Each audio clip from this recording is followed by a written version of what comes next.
It is about you. You are the selling point, and the landscape is changing. So be your authentic self, because no one wants to go to work being miserable all day. Look at your own resume, look at your own LinkedIn, and look at your impact and what you have provided for that other company. And if you write things in that context, you're going to talk to the next employer. In my opinion, it's about giving the customer what they really want and just blowing their mind once they get it. And that's what I really love to see, honestly. Get people to do more of home cooking, home cooked meals, healthy meals, so we can all live long and happy.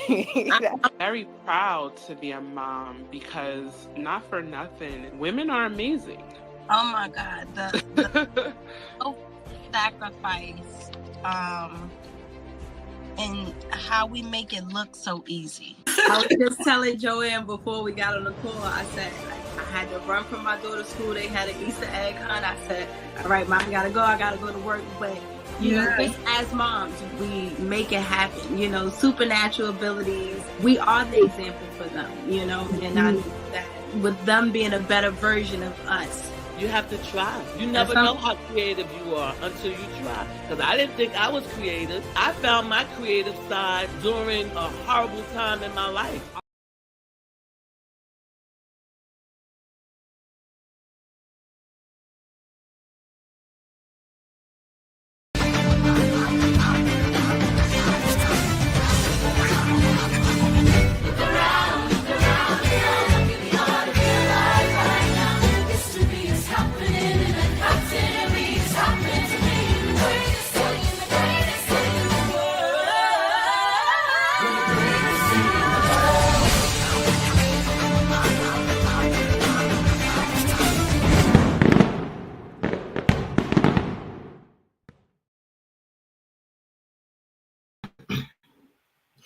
Hello, and good afternoon.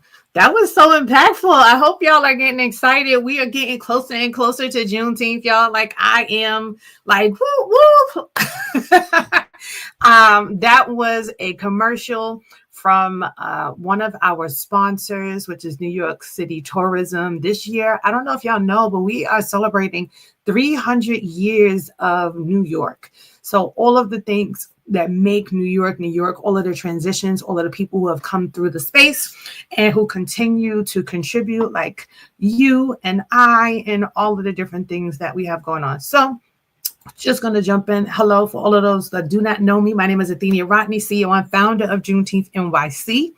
I'm putting on my crown today, not because it's my birthday, but because I am just excited to be connected with you as always. I've been really sick today, so please excuse me. You might hear me clearing my throat, but I have some really impactful stuff to go through with us on today. Today, we are going to be talking about breaking the silence. Our theme this month is about mental health. So we're going to be talking about mental health resilience in the Black community. Something that really stands out is a big thing that we all continue to go through, have experienced in some form of fashion. I'm going to be sharing a little bit about my story. I'm going to be sharing a little history and some statistics to be able to help you move things along. So we can go to the next slide. But I'm honored, as always, to spend this time with you as we explore some rich history, the impact and continued relevance of Juneteenth and why it's important for us. So feel free, grab your lunch, get comfortable, and let's dive in. So what is Juneteenth, right? We can go back a little bit, one slide. What is Juneteenth? So I'd like to start at the beginning. Juneteenth commemorates on June 19th, 1865. It is a time where the Union troops arrived to Galveston, Texas to announce that all enslaved people were free. Now, a lot of us here, I hear often like, why does that matter to us in New York City? That's something that in Texas that they celebrate. But yeah, that's one part of it. So the straw that broke the camel's back was the Union troops going to Galveston, Texas, because they were the last state to basically sign on to the Emancipation Proclamation. But overall, the celebration of Juneteenth is about the Emancipation Proclamation signing. Okay, so that's what I like to really hone in on when we are talking and sharing information with the community. Like, that's where I start. I start with my media partners. I start with community members. I start with just the public in general, because a lot of us are not very well versed in that. So this came Juneteenth itself, or should I say, when they got to Galveston, Texas, it took them 2.5 years. And a lot of people are like, oh my gosh, it took them so long to get there. That's crazy. And I'm like, yes and no. So you have to think, back then, it's not like it is today, where a lot of the states are a little bit more homogenous in thought. But as you see right now, as we're going into this new crisis series called Our New Administration, there are some changes, and you're starting to see the divide. These states are now starting to kind of piece apart, and they're starting to say, like, hey, I'm going to do things this way, I'm going to do things that way.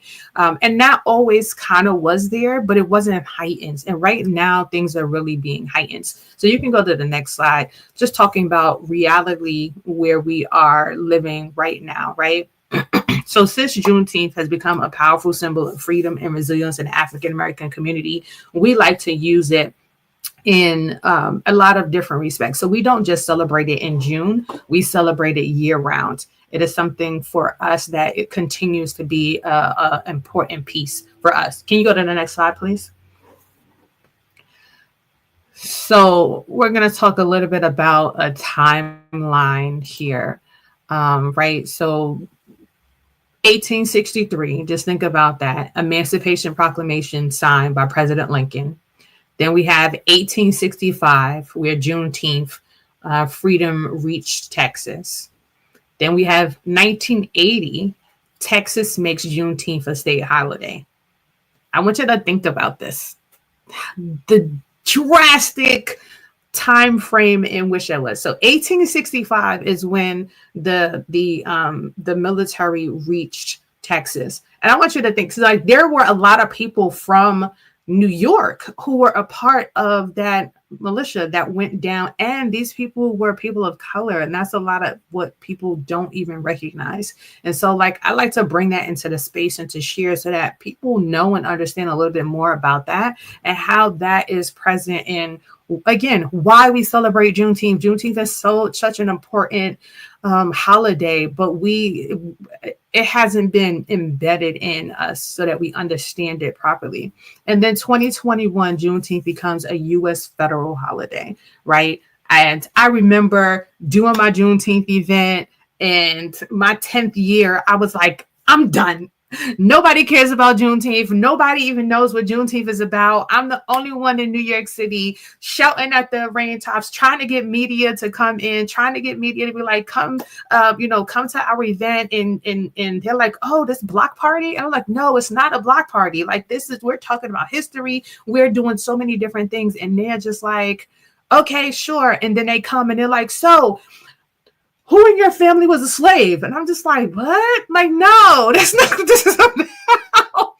So I was grateful and also disheartened at the fact that it took it to become a national holiday for us to be seen, right?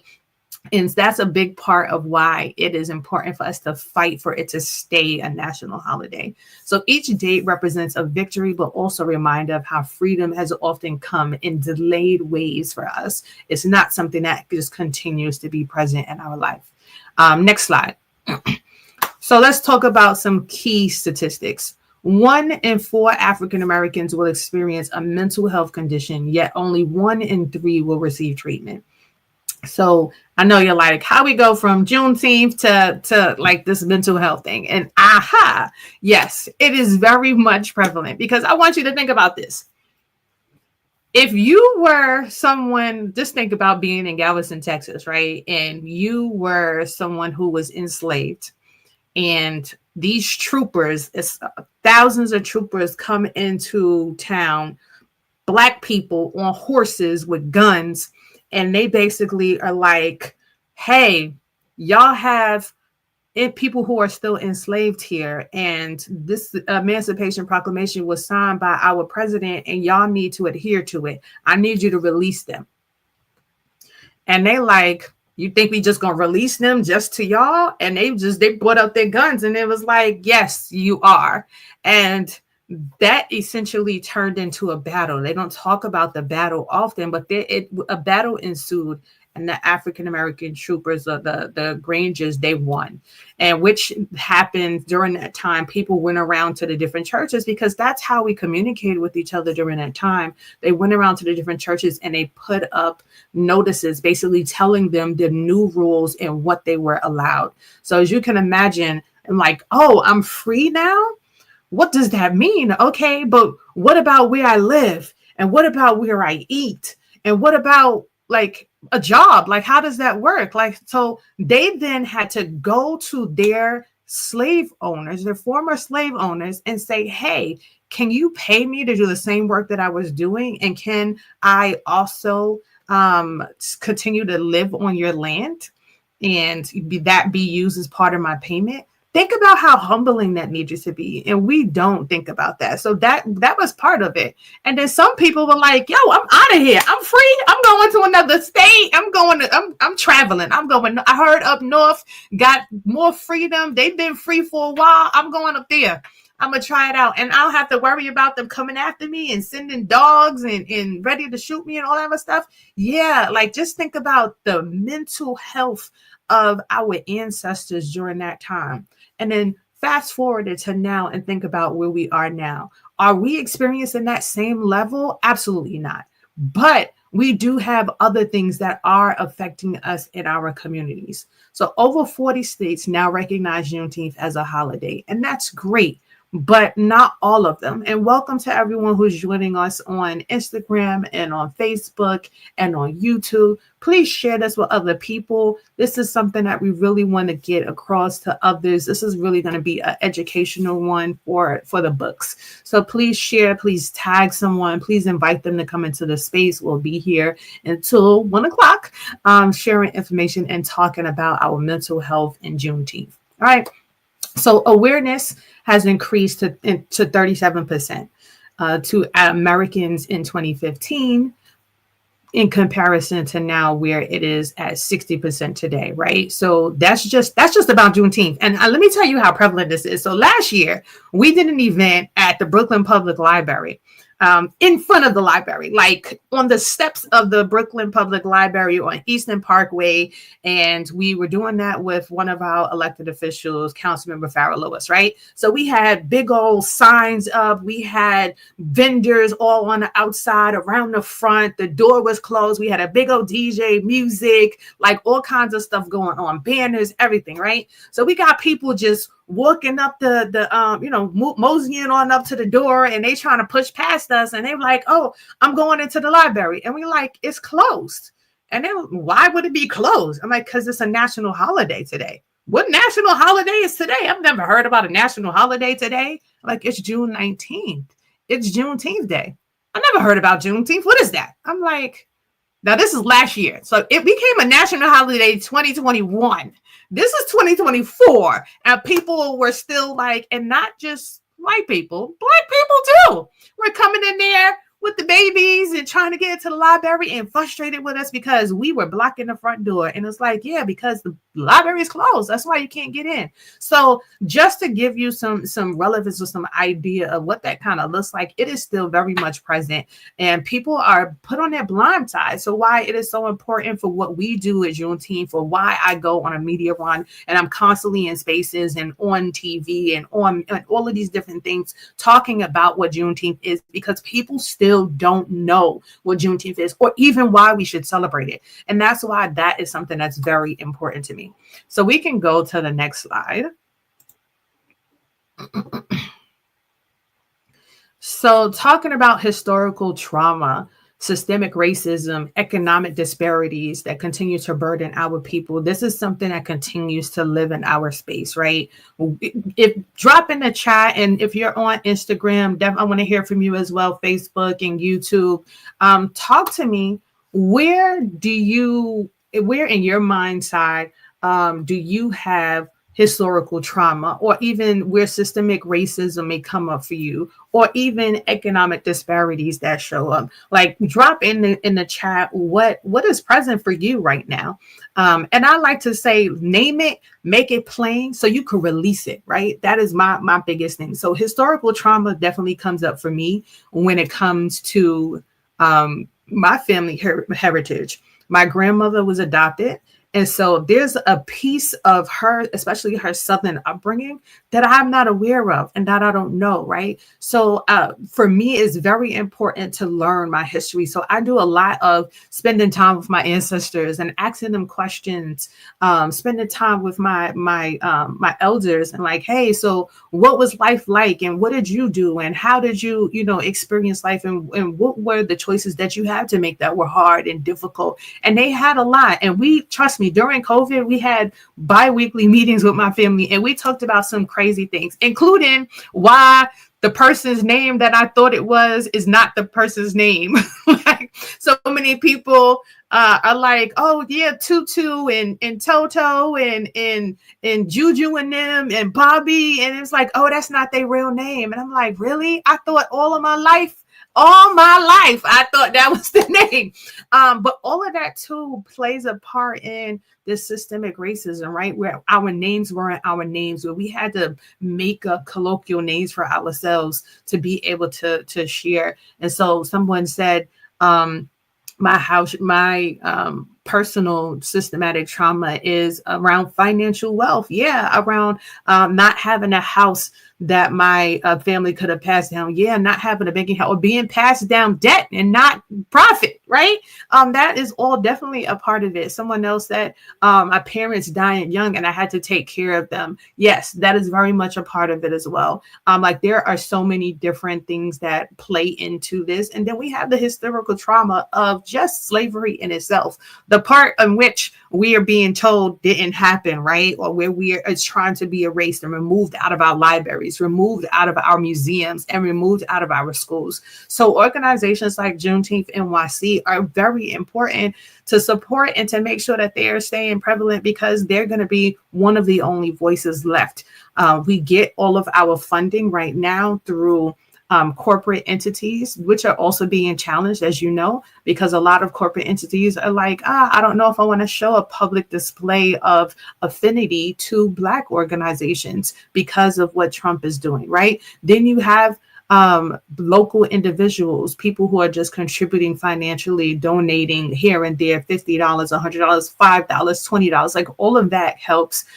Then our programmatic fees. So all of those things are what helps to sustain us. And just thinking about some of the museums and the libraries, like, how much are we engaging with them? How much are we going to those places? How much are we supporting them so that they can remain open? And we can say, I mean, the African American Museum in Washington, D.C., it still has a waiting list to get into the space. So for them to be like, oh, this is not important, it absolutely is.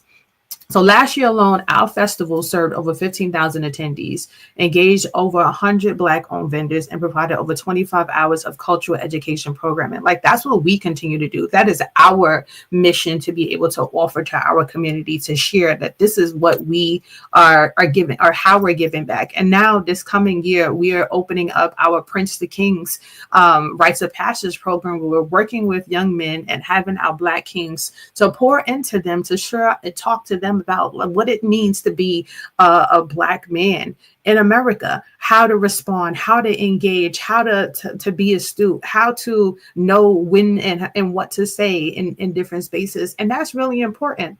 We had a couple of weeks ago, someone from our, I forget the name of the organization, but basically just talking about your rights and what to do when you are affected by police, right? And I don't know, my husband was sharing with me the other day about the situation about a guy whose child gets killed by this police officer after he was chased down, right? And the father like goes on a rampage, and he ran into a police officer and just killed him.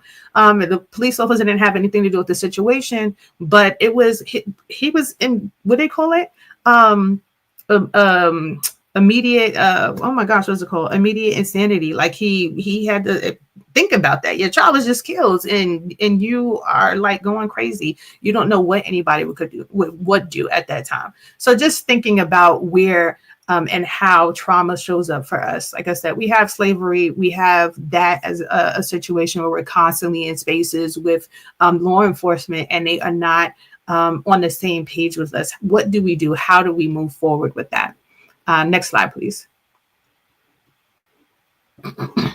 So welcome, everyone. We have a lot of people joining us on Instagram and on YouTube and Facebook. Feel free to join in the conversation. I definitely want to hear from you. Let us know where you're logging in from.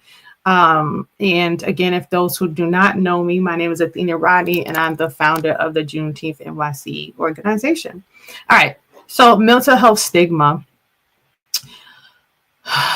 remains deeply embedded just in this whole idea of just pray about it, right? Our culture continues to like minimalize that and make it almost like emotional painless.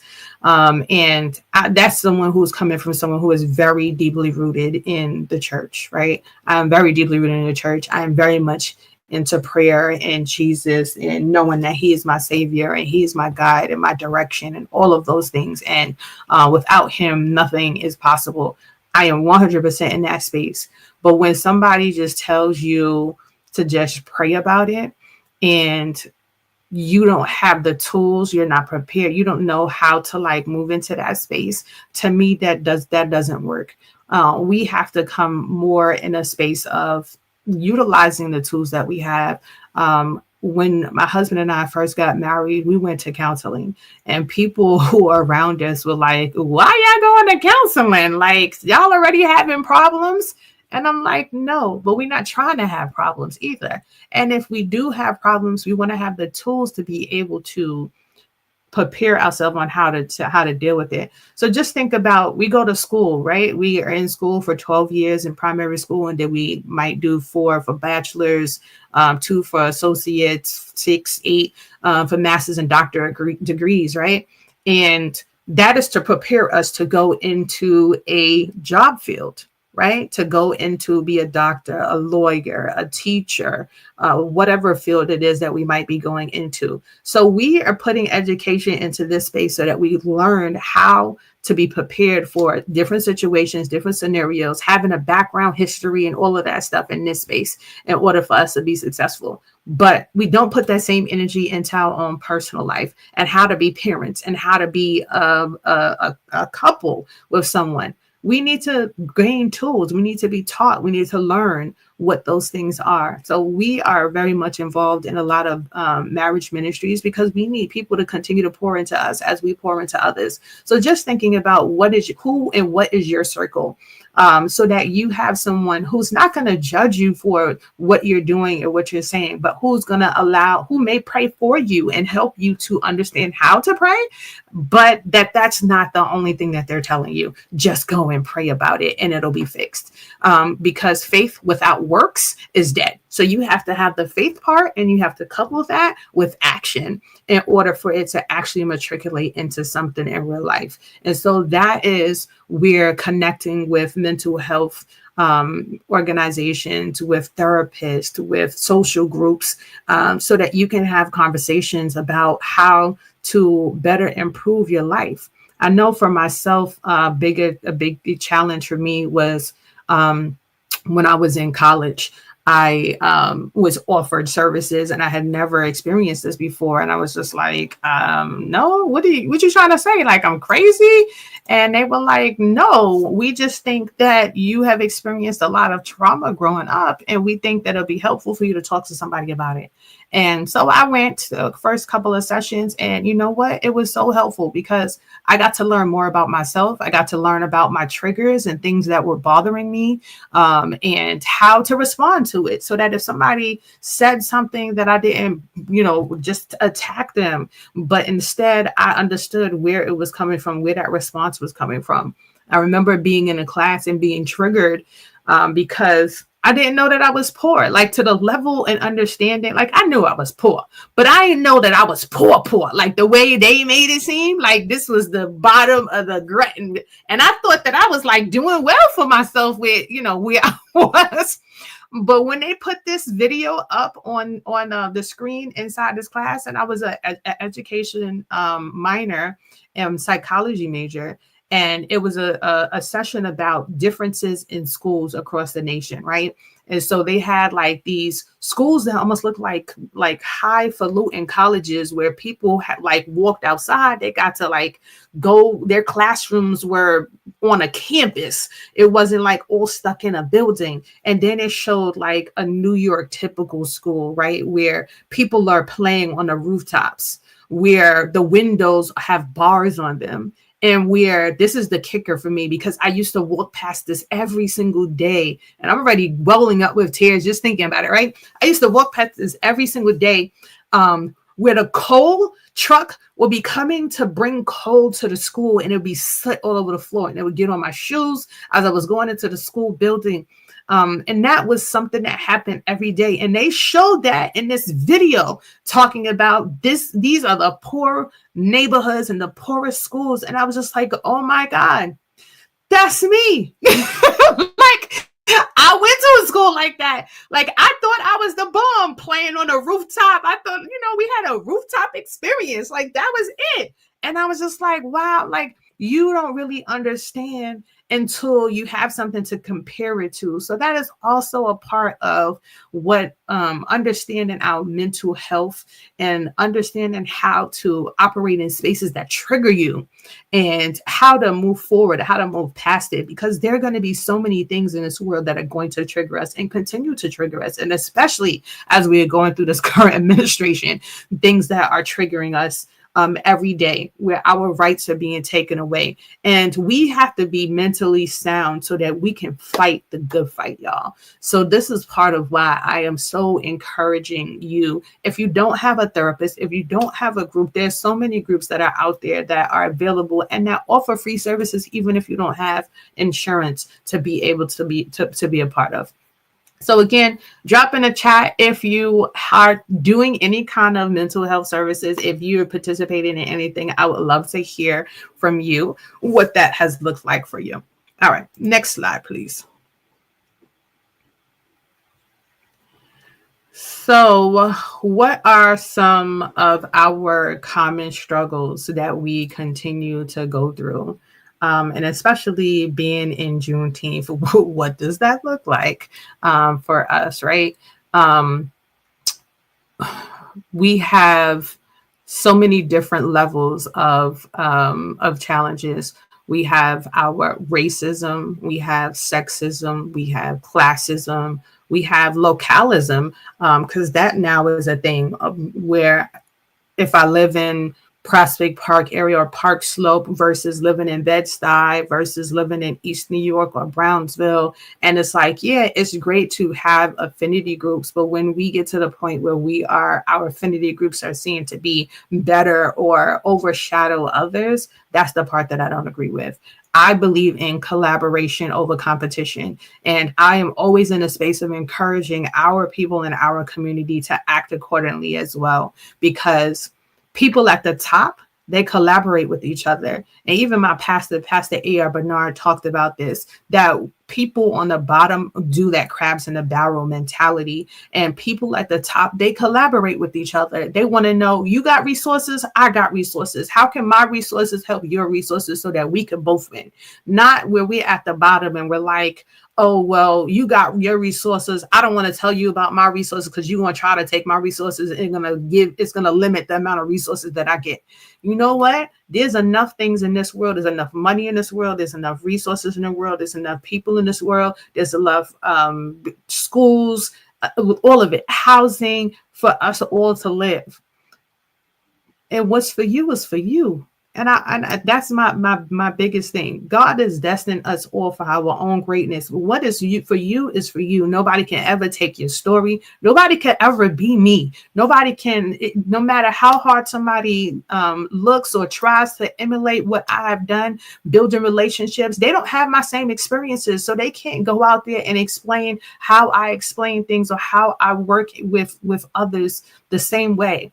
That's different. So our common struggles, we need to identify what those are, and we need to put things in place so that we're working towards fixing them as a community, y'all, because we have to collaborate, and especially in this space and where we're at right now.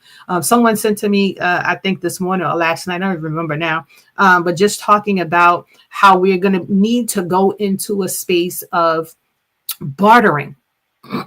Are y'all ready to barter, y'all? Like, do y'all even know what bartering looks like? Like, that's what our people in the past, they had to do. When they came out of Juneteenth, when they came out of slavery, when they were told that they were free, they didn't have any money. They didn't have anything to start with. All they had was, I know how to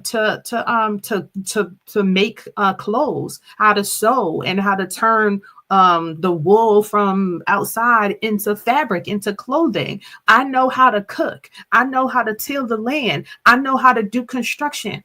All of these people had their own things that they knew how to do, and everyone had to put it together. That's how we got all of these different cities that came up, these Black cities that came up that were very, very, very institutional in our being, right? That's where the Tulsa, Oklahoma, Black Wall Street came in, because people bartered. They brought their resources together, and white people started coming in and they started buying stuff. So much so that they were coming into our community. It was like, oh, this is nicer than my neighborhood. So much so that they felt affected. They felt antagonized. They felt threatened.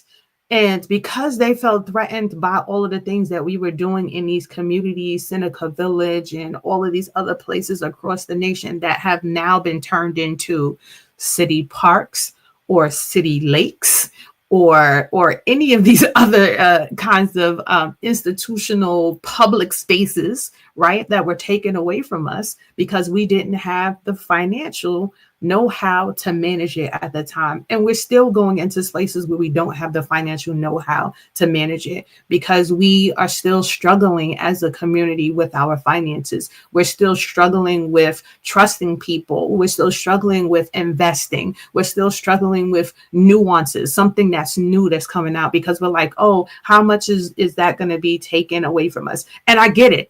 I've done so much research about back in the days where there were banks that were encouraging Black people, oh, put your money in the bank, put your money in the bank. And then the bank is lending the money out here and there to white people. And then the white people are not paying the money back to the bank. And so the bank closes down. And what happens? The Black people lose all of their money. I get it. I know about those things. Those are things that we continue to learn about and to educate ourselves about. And I encourage you to learn about it as well, because they're real things. There are real reasons why, and our mindset that we don't know, that we need to unravel so that we can understand why we're doing what we're doing. It's passed down in our DNA and we don't even know it. It's passed down through traditions and we don't even know it. We don't even realize it. And why is that? Because we're not talking about it. We're not making it plain. We're not writing it down, and we're not saying this is what happened and this is what we need to do to change it. So I definitely encourage you, if you are not already following us on Juneteenth NY or going to our website, that you do so, because these are things that we plan on continuing to share with you and continuing to highlight, especially after and throughout our Juneteenth event. Goes on. Our pillars are about education, empowerment, and edutainment. So everything that we do is really about uplifting the community and how we do that together. All right, next slide, please. So anxiety from racial profiling and microaggressions. So a lot of people have shared with me, and I've experienced myself, just like these microaggressions where you're in work and they'll say, oh, do you really know how to do that? Or do you need my help? Or, and it's not I know you just came in and you're just trying to figure this out kind of thing. It was like, no, I've been working here before you even started working here. And yes, I know how to do the job. Why are you asking me that question? Making me second guess myself. Those are what microaggressions really look like, where I'm second guessing, do I really know this? And again, that goes back to our power, right? We have so much power that we don't even know how to maneuver and to control, because we have been in this space for so long. So anxieties from racial profiling, I get it. Every time I pass by a police car or a police car is driving by me, even if I'm like, okay, what did I do wrong? Was I driving too fast? Did I have my phone, or did my phone look like it was in my hand? Or was I, any number of things? What does my car look like? Is my tail lights out? Did I press my turning signal to left or right when I moved between lanes? Was I shifted in between lanes too much? Like, all of those things are going through my head as soon as a car goes behind my police car goes behind my car. And I'm just a female, so I can only imagine what that feels like for a male. I have 2 boys that I'm raising, and my husband, who is my partner, who has experienced his own level of racial profiling. I mean, right around the corner from our house in Brooklyn, he was pulled over not by 1 police officer car, but by 5. And they surrounded his car. You would think he just came from murdering somebody. And they surrounded his car. They all got out. They got their flashlights and guns in their hand, like ready to shoot. And you know what saved him? A friend who lived upstairs, who was also not a police officer, but was in the police. He was a corrections officer, and he stopped by and he recognized our car. And he was like, yo, everything okay? What's going on? It was like, nah, keep it moving. He was like, nah. He showed his badge and he was like, nah, I just want to find out what's good. And it was like, oh, this your people's? And it was like, yeah. And then they all got in a car and they drove away. Just that simple. Because he knew somebody. But what if he didn't drive by? What would have happened? My husband was literally just leaving the house. He was coming from, I want to say it was coming from work. So he probably had like plaster and stuff. And he works at Home Depot. So he had soot and everything all over him. But he not driving a souped up car. He's not in the neighborhood that, it was Bed-Stuy. Like, it wasn't nothing out of the ordinary. And it was just one of those things. So that racial profiling is really a thing. And like I said, I don't ever have a problem sharing my story, because I hope that my story helps somebody else to understand. So anxiety from racial profiling and anxiety around microaggressions are very real in the workplace and in everyday life. Every time you walk out your house, there's always that prayer of, Lord, I just want to make sure that my kids and my husband and myself are able to come back home safely. That's it. I just want to hope that comes into place. And I have a lot of friends, my frienders, my white friends, that we have conversations, and that's not a thing for them. That's the last thing that they're thinking about. That, like, their biggest worry is if they're gonna make it in time to be able to come home to cook dinner for the kids, or something along those lines. It's not about if I'm gonna be racially profiled when I go outside or any of those things. So those are real triggers in the Black community. Next slide, please. So next is depression related to poverty, housing insecurities, or family trauma. So earlier, some people mentioned like some of the things that show up for them as far as trauma in their life, right? And somebody mentioned basically being passed down a bill instead of being passed down for money. Like that is real, right? People not knowing how to do that, to have a house. My family, we had a house. My grandparents, they had a house, but it was under, I forget what the name of the program, but it was under this program where only senior citizens can sign up. And after he passed, basically we had to either pay the debt that was owed on the house, or we had to sell the house.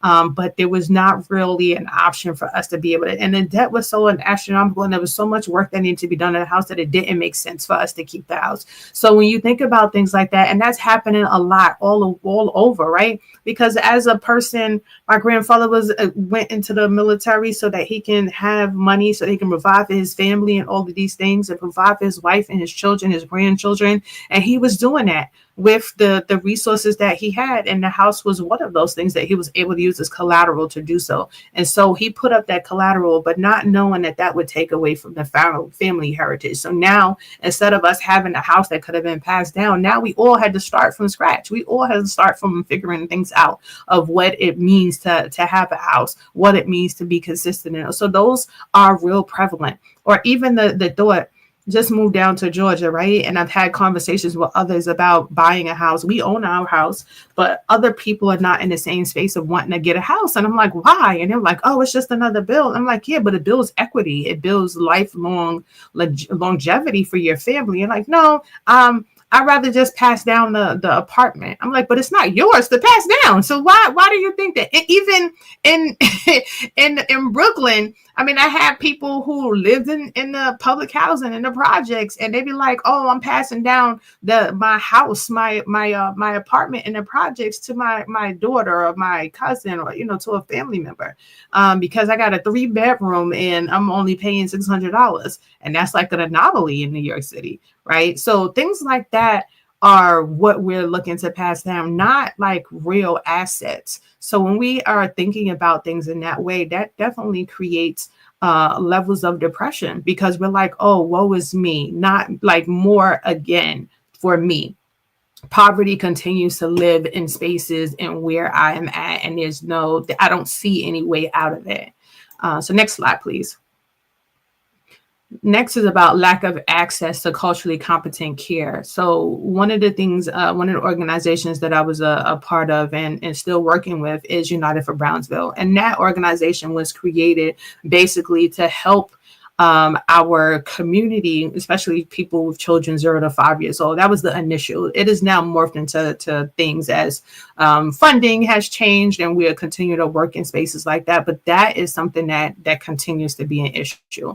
So culturally competent care, right? So we're all a group of family members, moms, grandparents, dads, that were in the space and having conversations about what ails us. And the biggest thing that people complained about, that we all complained about, was there was nothing in our neighborhood to be able to engage with our children. If we wanted good care, we had to go to other neighborhoods like Park Slope in order to get good services, right? To get someone who's going to greet us properly, who's going to not have us waiting in the waiting room for 5 and 6 hours for the entire day, who's going to respect my time, who's going to respect my money, who I'm not going to go to and it's not going to be dirty and disgusting and not clean properly. Like all of those things are part of culturally competent care. And that's why it's so important for me when I do my Juneteenth event, that it is paramount that people are not coming in there and they're not experiencing vendors with plastic tablecloths, but that they're fabric tablecloths, and that there's a level of pristineness.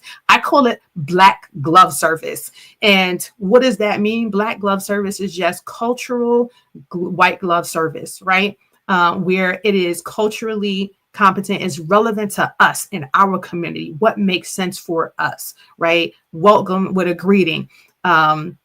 When I came down to the South, people are always like, oh yeah, the South people are so friendly and blah, blah. And I'm walking around my neighborhood and I'm like, hey, how you doing? Good morning. And I'm like, I'm like, what happened to the friendliness in the South? Like, I'm not experiencing that. That's not what I'm getting.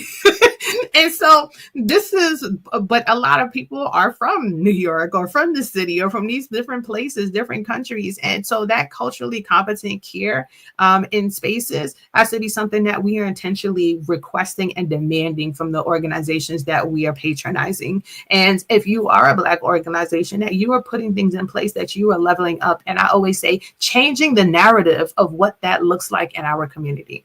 Next slide, please. So guilt from being strong or carrying the community. I definitely suffer with this one, right? I get in these spaces where I feel like I have to be strong, and I don't get the opportunity to cry in public. I don't get the opportunity to be to share what my woes are. And I'm like, bump that. Like, nah, I'm going to tell y'all my story. I'm going to tell y'all what I go through every year to put this event together. I'm going to tell you the nights. I'm going to tell you that I was up until 3 o'clock this morning. and had to wake up at 7 o'clock this morning to take my kids to school. But last night I didn't go to bed till 3 because I was working on putting together a grant so that we can get money for the next year, and so we can continue to get money for our events. So yeah, like there's a story to be told in everything that we're doing, and a lot of it we get real guilty because we're like, oh, people expect us to be strong. And like my sister down here with Slutty Vegan, where she's been telling her story of what she had to go through and how her experiences with her organization, Pinky Cole, and what she's been experiencing on her end. Like those are real things as business owners that we continue to deal with, and we don't talk about it enough. We're putting out on social media, oh yeah, I'm good, yeah, you know, I got this fly car, I got this, and all of those things are just makeup on a pig. And no, I'm not about that life. I'm not about the makeup on a pig. I'm about, let's be real, let's talk about what's really happening in this world. And I'm also not about carrying the community, but I am about leading the community. I am about the person being that saying, hey guys, we can't do this by ourselves. What can we do together? And one of the things that I'm gonna talk about in a little while is, what can you do? How can you bring your torch to the space, right? And that's our theme for this year for Juneteenth, carrying your torch and leading it into the light. What does that look like? Harriet Tubman did it. She did it multiple times, risked her life multiple times. And I'm not asking you to risk your life at all, right? But I am asking you to make a declaration on how you are going to move forward from this place forward, because we can no longer just sit here and just be. We have to take a stand. We have to take a stand together as a community, and we have to take a stand and operate in our gifts and our talents that we have been blessed with. We've been all blessed with a different talent, whether you are an oracle person, a great singer, a great organizer, a great event planner, a great with your hands in building things, making cakes, whatever. You all have a part in making this world a better place. And it's about how you do it and what you're doing with it. Are you coming in like halfway? When it comes to your business? Because when you was working for that 9 to 5, you put it all in for them. You made them feel like you were doing the best job that you could do. So why won't you do that for yourself? Why won't you show up for yourself? Why won't you show up for your community the same way? And that's all I'm asking you to do. Next slide, please. So political and mental climate is very much a toll. We talk about where we at right now and what's going on in the administration. It's a challenge, right? We have our president who is what he is. We have our mayor who is going through his own challenges in the state of New York. We have our local council members who are also challenged with different things as well. And guess what?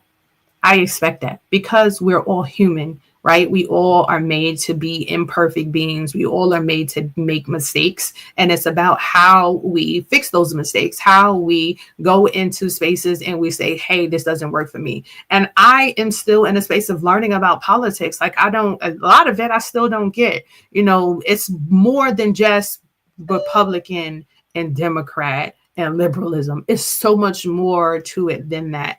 And we have to come into space where we are wanting to understand what the political climate is and how we make a change using our voice. And sometimes that just means calling an elected official and saying, I don't agree with this new direction that we're going, and I think you need to do something about it. You have the right to do that, but we don't know that we have the right to do that. We are so used to the fact that we just deal with what comes to us because we've always had to deal with what comes to us. We've always had to be in a space that, oh, okay, I'm being sold to another house. All right, let me pack up my stuff and move. Oh, okay. Oh, you're going to rape me. I'm just going to sit here and take it. Oh, okay. Yes, we've always been in spaces where we've just had to take whatever was given to us. And what I'm saying is right now, we are not in that kind of space. We are in a space that we need to take what we want by using our voice and taking a stand, taking up our torch and making a stand on what we need to do. Next slide, please. So the weight of the world in Washington. And what I say with that is don't take it on. Don't take on the whole world because it's too much. I just heard about India bombing Pakistan, and Pakistan is like, I'm ready to retaliate, and they both are nuclear communities. So I'm like, okay, what does that look like to us over here on the other side? Like, y'all might blow each other up, but then that's going to eventually hit on our side. So I'm not telling you to take that on in no way, form, or fashion. We can never do that. But what I'm saying is, whatever you can do, whatever it is in your small piece of world, that it's more than just going to work and doing a 9 to 5. It is about showing up and volunteering. It is about going to your children's schools and being a voice in that space. It is about being at work and being on a committee and making sure that your work environment is better than that you're leaving your work environment better than when you got it. Like, all of that is a part of it. It is about you starting your own organization and joining conversations so that you can network and so that you can share your talents with somebody else who may need it. That's what it is about. Those are some of the things that you can do to make a difference. Next slide, please.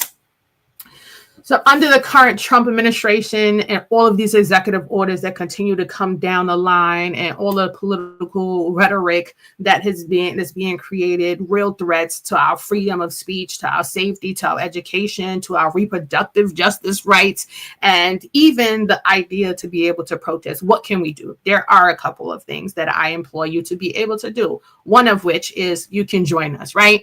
On June 14th, we will be doing a Freedom First Amendment Rights March, where we will be encouraging people to come out with banners and talk about where your First Amendment rights are being challenged.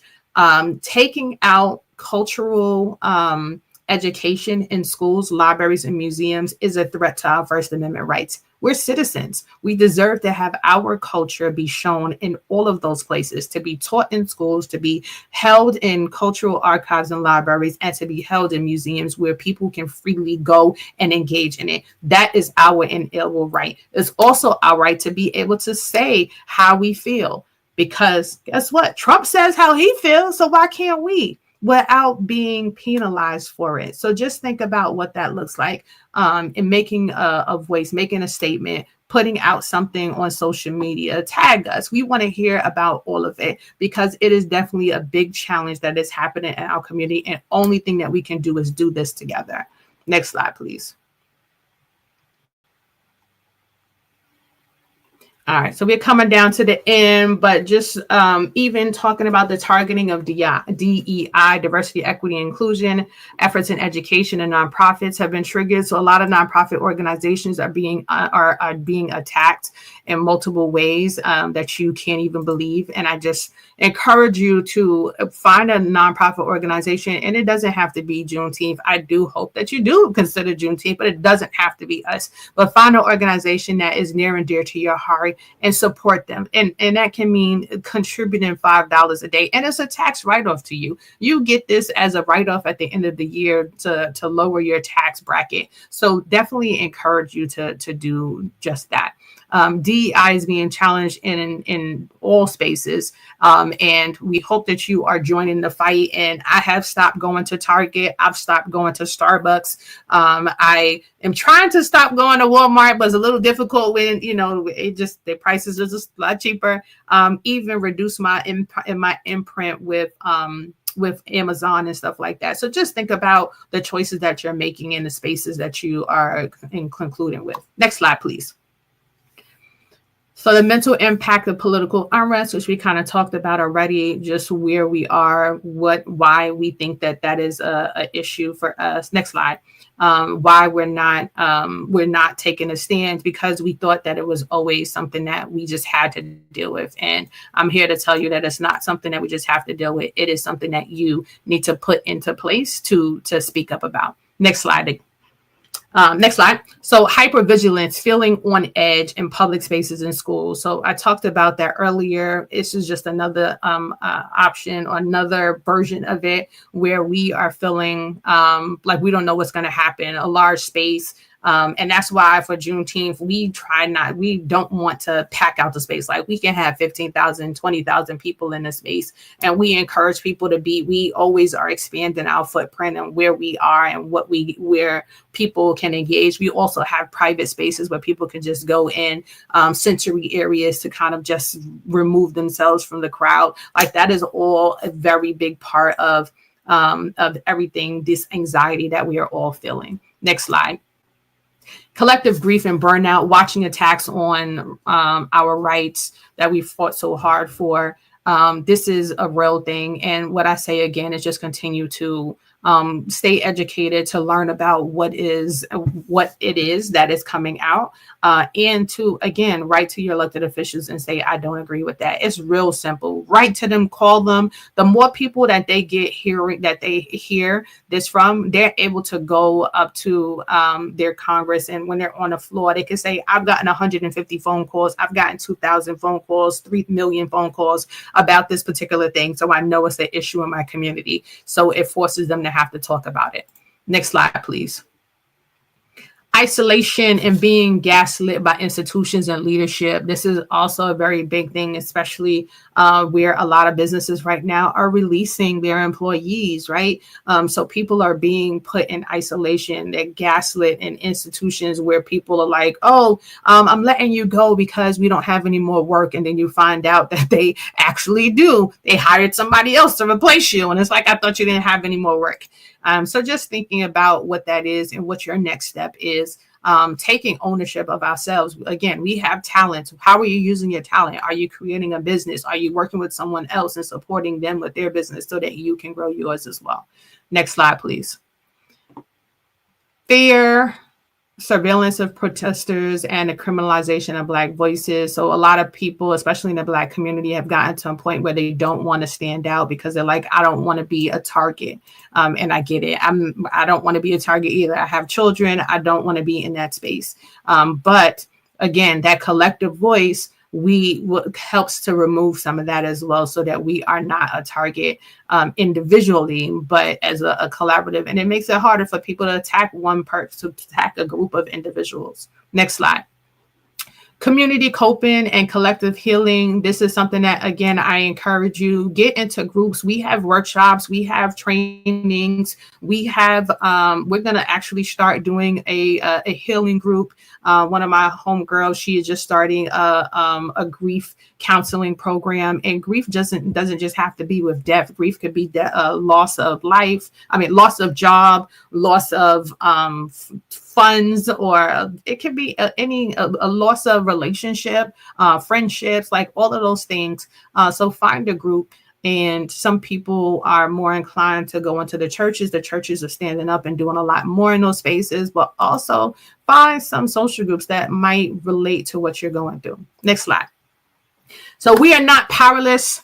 There are tools for survival, and a lot of those tools are rendered in togetherness. So next slide, please. And we'll talk a little bit about what those could be. So we have our own cultural rituals. We have drumming, we have dancing, we have prayer circles, we have family gatherings. Like those are all tools that we have, and we don't think about it. But like when I get around my family, I get really excited. I'm like, yeah, I feel real empowered. They're talking about the stuff they're doing. I'm talking about what I'm doing. Like we are a powerhouse when we come together. So put yourself in those kind of spaces. Join prayer circles. I'm in a prayer circle at 6:00 in the morning. I'm in a marriage group. I'm in all of these different things. So you need to find your circle as well. And then cultural rituals. We celebrate Kwanzaa, we celebrate Juneteenth, Black History Month. Like continue to bring those things to the forefront, even if they are quote unquote removed from history. We need to continue that story so that our kids do not forget. Therapy and support for Black therapists and mental health professionals. There are Black therapists. I always encourage people to find somebody that works for them. I've gone through 2 or 3 at one time just so that I can find the right one. So you do the same. And it's not easy having to tell your story 100 times, but it helps you to release it into the atmosphere. Peer support, community groups, mutual aid, online healing spaces. Like COVID really helped with that, so that there are more people looking to go online, and you could tap in whenever you need to. Join a WhatsApp group, join a Facebook group, so that you could do those. And then have daily affirmations for yourself and set boundaries. Like that is the number one thing. Set boundaries. Tell people, no, I can't do it. And I know I'm the one to tell people no, and I'm always like, okay, sure. But definitely figure out ways to set boundaries so that you are not overwhelming yourself. Next slide, please. So what Juneteenth New York City is doing that you can too. So you can go to the next slide. So we are building community events that center around Black joy and rest, which I've shared. We have our Black Kings and our Raising Kings program for mentorship and resilience. We have safe spaces to talk about mental health. Like I said, that will be coming up. We have visibility of positive narratives in media, arts, and at our parades. So we have our parades. We have our event that we are, and I'm very close with a lot of our media, and I talk about what are the challenges, the things that they're not doing right so that they can change that. So we encourage you to go to our website, Juneteenth NY, to join and collaborate. What you can do. There's normalized mental health conversations, advocating for culturally informed care. Next slide. Protect your peace, limit toxic news and social media. I definitely protect my peace. No, next slide again. By limiting what I am involved in, what I see around me. I don't, if I see a whole bunch of stuff going on, I'm like, all right, I'm not, my husband will come home like, oh, did you see the news? Or somebody be like, I'm like, no, tell me what happened. Tell me the cliff notes. Or I'll go to ChatGPT and I'm like, what happened on this day? And I'm like, oh, okay. Because I need to limit what's going on. And to support Black-led movements and organizations, we, again, have to do more of working with each other so that we are better off at the end. Next slide. And these are the last couple of slides. And my biggest thing I've talked about is like vote, right? Voting, hold your elected officials accountable, call them, text them, message them, and be like, hey, go to their offices and be like, hey, you're not doing what you said you were going to do. This doesn't work for me. This is how I'm being affected by these new laws. What can you do about it? And next slide. It's just reflection and thoughts. Reflect often on what you're experiencing throughout the day. Journal. It really helps you to process what is going on in your life. And it also helps to keep an account. If you think about some of how the history books are made, they were made off of people's journals. So just think that could be your portion to the world. That you were just there to keep an account of what happened so that they can create history stories for the future. Someone else said collaboration over competition, Black Love Day, February 13th. Absolutely. And there's also the Wake Up Everybody community that meets most mornings at 7 a.m., which also offers space for you to be able to talk. And next and last slide.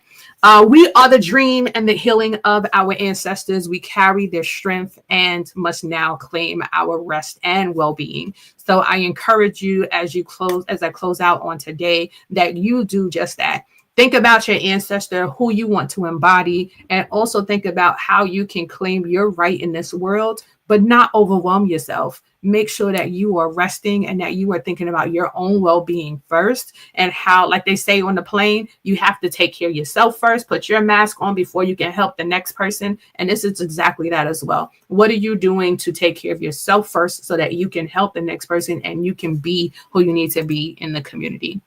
Next slide. So this is how to get in contact with us. We definitely appreciate you. Again, our events will be held June 12th to the 19th. We encourage you to join us at any of the events. Go to our website, JuneteenthNY.com. We also have an event later on today that will be starting at 2 on live. So you can go to our website to register for that. And that will be in a Zoom room, networking and things of that nature. And we're talking about women's health, women's mental health. So again, thank you so much. I really appreciate it. I hope you got a lot from this. Thank you so much for joining. Thank you for sharing, because I see a lot of people connected and shared this out to other people. This was great. It was great to see and engage with you. I love you. I'll see you next week, Thursday. Bye.